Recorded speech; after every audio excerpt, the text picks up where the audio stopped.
માળિયા આટીનામાં વિનામૂલ્યે નેત્ર નિદાન કેમ્પ યોજાયો। માળિયા તાલુકાના સમાચાર જોવા માટે અમારી ચેનલને લાઇક, શેર અને સબસ્ક્રાઇબ કરો।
સંયુક્ત ઉપક્રમે આજે માળિયા આટીના વણિક માધ્યમ મંડળીમાં દરમિયાન 17 તારીખે જે કેમ્પ થાય તે મુજબ વિનામૂલ્યે નેત્ર રોગ નિદાન દવા સારવાર ઓપરેશન કેમ્પ રાખવામાં આવે છે।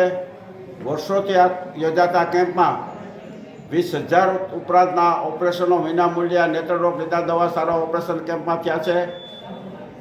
લઈ જાઓ, મૂકી જાઓ, ઓપરેશન, નેત્રમણી, ચશ્મા વગેરેની તમામ સેવાઓ ફ્રી આપવામાં આવે છે।